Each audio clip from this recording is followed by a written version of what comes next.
Terraform Egypt nanalo sa opening ng PBA Commissioner's Cup pang playoffs ang laruan at Barangay Ginebra San Miguel Baby na nga ba sa number 1 pick sa 2027 Rookie Draft. At bago tayo magsimula, huwag kalimutang mag-subscribe at like para lagi kang updated sa mga latest upload natin. Salamat!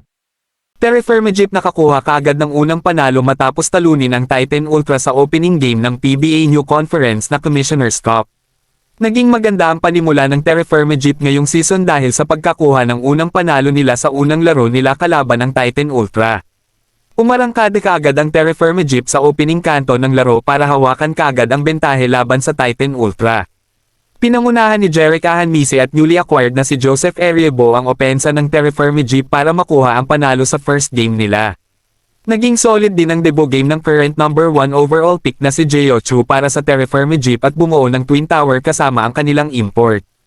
Kitang-kita buong laro na nadamina talaga ng Terraform Egypt ang Titan Ultra sa larong ito, kaya masasabi natin na kapag nagpatuloy ang ganitong laro ng Terraform Egypt ay magkakaroon ito ng chance na makapasok man lang sa playoffs ngayong conference, pero alam naman nating nagsisimula pa lang ang new conference kaya masasabi nating marami pa talagang pwedeng mangyari lalo na sa improvement ng Terraform Egypt.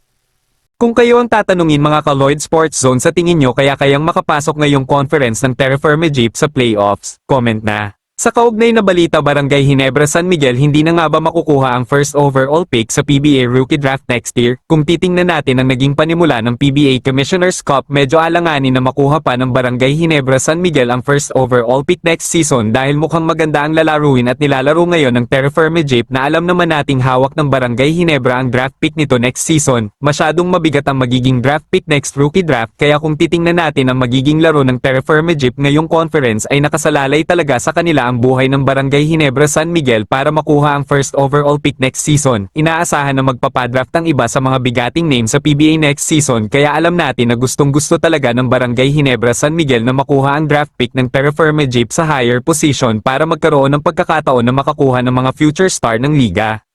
Kung kayo ang tatanungin mga ka-Lloyd Sports Zone, sa tingin nyo Barangay Ginebra San Miguel Peren kaya ang makakakuha ng first overall pick next PBA Rookie Draft? Comment na. At bago matapos ang ating video, huwag kalimutang mag-subscribe at like para lagi kang updated sa mga latest upload natin. Salamat! Shoutout nga pala sa 8,175 nating subscribers. Maraming salamat sa patuloy na pagtangkilik sa ating mga videos.